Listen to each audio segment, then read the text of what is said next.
Fizi News 24. Média d'information en temps réel. Fizi News 24.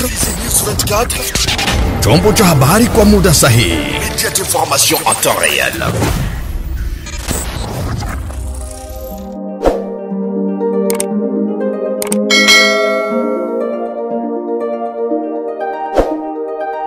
Shukrani mpenzi mtazamaji wa Fizi News 24. Hii ni TV yako ambayo inapatikana mashariki mwa nchi ya Jamhuri ya Kidemokrasia ya Kongo. Ni muda mzuri wa kuweza kupata taarifa habari katika lugha tukufu la Kiswahili. Somaji wako ni Safari ya Limas na kuomba uweze kuambatana nami mwanzo hadi mwisho. Karibu. Tuanzie na huko Mukera, kijiji kinachopatikana katika sekta Mutambala tarafani Fizi, ambako watu watatu kujeruhiwa kwa risasi, akiwemo askari mmoja wa jeshi la taifa FARDC. Ndio matokeo milio ya risasi iliyosikika kwa wingi na kwa muda mrefu katika kijiji cha Mukera, sekta Mutambala tarafani Fizi, Jumanne ya tarehe 17 Aprili mwaka huu. Taarifa tunazo ni kwamba yote yameanza pale ambapo askari jeshi wa taifa FARDC walikataa oda ya kwenda kwenye shamba la vita bila kupata mishahara yao, ndipo wameanza kupiga risasi nyingi kwa hasira. Habari ya usalama mdogo imehakikishwa pia na mkuu kiongozi wa Mukera Bwana Mboka Ishetumbula wa 13.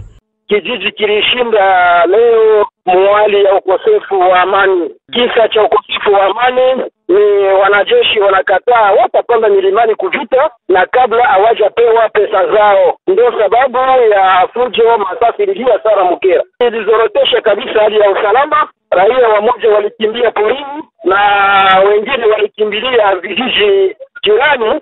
Hivi muda huu naongea na wewe, niko natoka kuongea na wakuu viongozi wa jeshi kwa kutafuta usalama. Intervention ya wazalendo ilitokea. Baada ya intervention ya wazalendo, kwanza kabla ya wao baada ya kupata kuliumia mwanajeshi mmoja, alipata masase ikatoboa tumbo, na mzalendo mmoja akapata blessure pembeni ya jicho kukichwa, na raia mmoja akapata blessure kwenye mguu. Ndio bila ile walikuwa wanapenda wampige kiongozi wao ile masase ili awapatie pesa zao, ndio ile ilipata ule mwanajeshi mwenzao. Sasa zile zenye walikuwa wanapiga ovyo ovyo ndio zenye zilipata ule raia.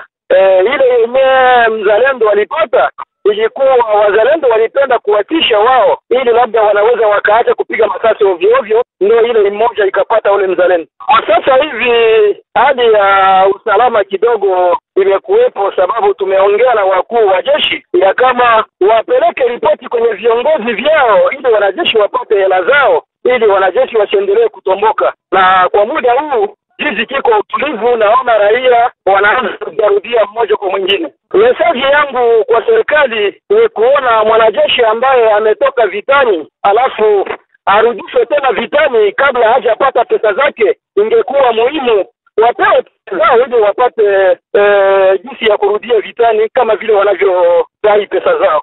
Na wakaaji wote wa Mukera wenye kukimbia pembeni ya kijiji ya Mukera warudie, hali ya usalama imekwisha kuwa. Pa Baraka ni kwamba pesa 150,000 pamoja na simu kubwa kupelekwa. Hao ndio matokeo ya kitendo cha wizi kilichotokea usiku wa Jumatano ya wiki tunayo katika kata la Makampani mjini Baraka. Akizungumza na TV yako Bwana Wilonja Red, mwanga tukio hilo amesema ni pindi alipokuwa kutizama mechi iliyokutanisha Real Madrid na Arsenal ndipo wezi walivunja mlango na kuchukua vitu hivyo kama alivyoeleza hapa kwenye TV yako. Usiku wa kucha leo nilikuwa kwenye machi ya Real na Arsenal. Niliacha nafunga mnyumba. Wakati nitoka kumache nikakuta mlango uko wazi. Nikalomba torchi kwa jirani kukuta vitu vyote vinabebewa kabisa. Wamechukua manguo, viatu, wamechukua pesa, sasa 50,000 francs. Simu kubwa na kidogo. Ndani ya simu kwenye karte simu kulikuwa 30,000 francs. Mlango wa kuvunja bali wamefungua tu. Mpaka sasa wanatangazaji sichagundua mwenye alikamata vitu vile. Ujumbe wangu unaweza kaambia watu wote mwenye anaweza kumuona mtu alichukua vile vitu amwambie taratibu sana aje akavirudisha, kwa sababu mtu ajua kitu yaanza kufanaje. Ndazidi kuambia zaidi sana watoto wetu wa wazalendo wazidi sana kuwa nafaa patrouille, parce que kote kuma kampanye watu wafanye patrouille, mtu kwa tembea sasa anajisikia donc hakuna patrouille tuseme. Tukiwa tuko Baraka ni kwamba mganga msimamizi wa hospitali kuu ya Baraka amesema kusikitishwa na hali iliyotokea ndani ya hospitali hiyo mchana wa Alhamisi ya tarehe 17 April 2025 kisha mzalendo mmoja kuendesha vurugu iliyopelekea vitu vingi vya hospitali kuharibika. Akizungumza na TV yako, Dr. Echa Kridum ambaye ni mganga msimamizi wa hospitali ya Baraka amelaani vikali vitendo hivyo huku akitoa picha ya kile kilichotokea katika hospitali hiyo. Ni kweli ndugu mtangazaji, leo pamepitika habari mambo yasiyokuwa nzuri na sio mara ya kwanza. Kukumbusha ni kwamba wiki iliyopita kuna mzalendo mmoja alikuja hapa, akafika hapa na bunduki, akamenasea waganga, wagonjwa na akaripua hata masasi. Alipua masasi hapa, ikatoboa ukuta wa sale ya medicine interne ambao waganga wagonjwa wanawake walazwa. Siku chache baadaye mwingine alifika hapa, alikuwa ndugu yake alikuwa anagonjwa hapa. Alipofika akapenda impose ndugu yake atoke kubure. Yaani service yetu ya taxation akamwambia hapana, anapaswa lipa. Kila mgonjwa ni lazima atoe mchango ya kila raia ambaye atakuja kuchukua huduma hapa kwa hospitali yetu. Hakupenda kusikia hivyo, akamenase waganga, akasema atakuja kuunguza hapa hospitali. Hiyo kama vile haikutosha, najua ulisikia kuna mzalendo mwingine ambaye aliuliwa siku juzi hapa kujeteme. Walikuja wenzake wanaleta mwenzao yuko mautiuti, walipofika hapa mbele ya hospitali wakapiga masasi mengi sana. Yaani wakatishia wagonjwa, wakatishia waganga hadi kuna wagonjwa wamoja wakashikwa na mshtuko wa moyo na hali yao ya kiafya ikazidi kusorota. Leo sasa pia mmoja alifika.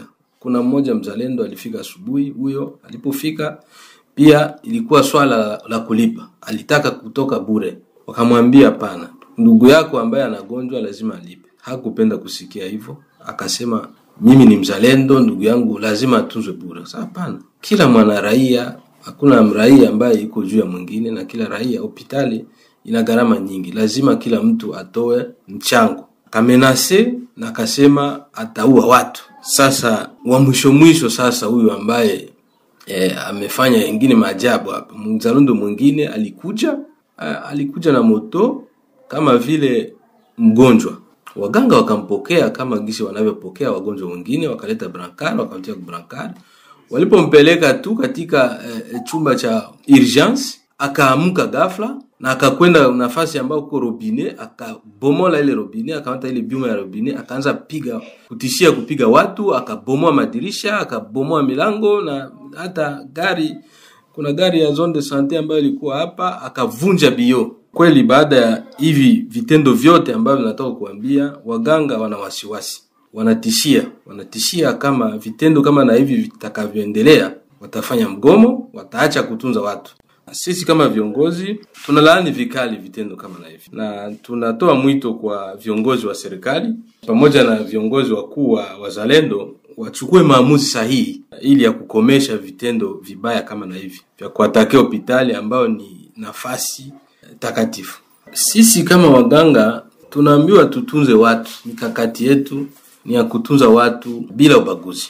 Hawe mzalendo, hawe raia, hawe nani, tunatunza tu. Hatuna ubaya na mtu. Ila tunatoa mwito wasiwe wanakuja na silaha. Uwe askari, uwe polisi, uwe mzalendo wakati anaumwa, akuje, tutamkaribisha, tutamtunza, lakini asikuje na silaha. Naweza kwenda mbali zaidi, hata manguo ya kijeshi nawaza, kwa maana inatisha waganga, wanaweza wakapoteza mwelekeo wakati mwingine kwa kupitia vitisho hivyo ambavyo vipata. Huko tarafani Fizi ni kwamba mganga mkuu wa mtaa wa afya wa Fizi amewataka raia kuendelea na kuheshimu kanuni za afya ili kuepukana na ugonjwa wa kipindupindu ambao unaonekana kupanda kwa kasi kubwa katika mtaa huo wa afya. Albert Mangaiko Sadiki ni mganga mkuu wa mtaa wa afya wa Fizi amesema ugonjwa wa kipindupindu tayari uko katika mtaa huo wa afya na ni vyema raia kuwa makini na kuheshimu kanuni za afya. Albert Mangaiko Sadiki: tumeweza kupata kesi nyingi za ugonjwa wa kipindupindu katika mtaa wetu wa afya wa Fizi, zaidi sana katika aire de santé za jiji la Baraka, nikitaja Mshimbake, Baraka na Mwangaza, na pia katika aire de santé yetu ya Kazimia. Ni hapo tumepata ka nyingi za ugonjwa wa kipindupindu katika hizi siku za usoni. Wito wetu ni kuhimiza watu kuzidi kuheshimu zile kanuni za afya, ikiwemo kuosha mikono yetu mara kwa mara, kuepuka kutumia vyakula ambavyo vimepoa, na zaidi ya yote kutumikisha vyoo sanifu. Kwingineko ni kwamba mkuu wa nchi ya DRC Felix Antoine Tshisekedi alifika alasiri Alhamisi huko Lubumbashi, mji mkuu wa mkoa wa Katanga, kusini mashariki mwa DRC.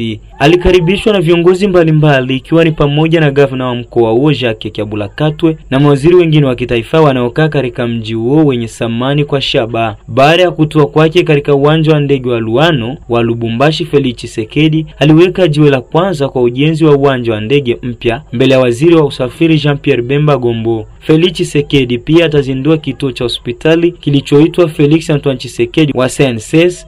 Katika agenda yake, rais pia atazindua kazi ya toleo la 9 la maonyesho ya saruji iliyowekwa kwa barabara za kusini mwa Jamhuri ya Demokrasia ya Kongo. Kazi hizi zimefunguliwa Alhamisi katika jumba la bunge la mkoa wa Katanga. Wengineko ni kwamba Marekani imedhibitisha msimamo wake thabiti juu ya Rwanda na kutangaza maendeleo katika majadiliano juu ya makubaliano ya madini na Jamhuri ya Demokrasia ya Kongo baada ya ziara yake barani Afrika. Mshauri wa Donald Trump anayeshughulikia masuala ya Afrika, Bwana Masad Bulos, wakati wa mkutano na waandishi wa habari Alhamisi, Bwana Bulos amesema, tunarudia msimamo wetu, Rwanda lazima iache msaada wote wa kijeshi kwa M23 na kuondoa askari wote wa Rwanda kutoka eneo la DRC, alisemayo. Taarifa hizi ni sehemu ya juhudi za Marekani kukuza amani ya kudumu mashariki mwa Jamhuri ya Kidemokrasia ya Kongo. Bulos alisifu kuondoka kwa M23 katika mji wa Walikale, akisema kwamba ni matokeo halisi yaliyopatikana kufuatia majadiliano na wahusika katika mzozo huo. Katika sekta ya uchumi, Masad Bulos amethibitisha kubadilishana moja kwa moja na Rais Felix Antoine Tshisekedi Chilombo kuhusu ushirikiano wa madini. Afisa huyo wa Marekani pia alizungumza juu ya msaada wa Washington kwa miradi ya miundombinu pamoja na ukanda wa Lobito ambao unalenga kuwezesha usafirishaji wa rasilimali asili kwenda Atlantic kupitia Angola na Zambia. Alisitiza juu ya umuhimu wa Marekani kuhakikisha uhuru na uadilifu wa nchi zote, sio moja tu. Akihojiwa na upande wake, mratibu makamu msaidizi aliye chini ya usalama anasimamia masuala ya Kiafrika, Corina Sanders, alithibitisha kwamba dhamira hii ilikuwa kuendeleza mazungumzo ya amani mashariki mwa DRC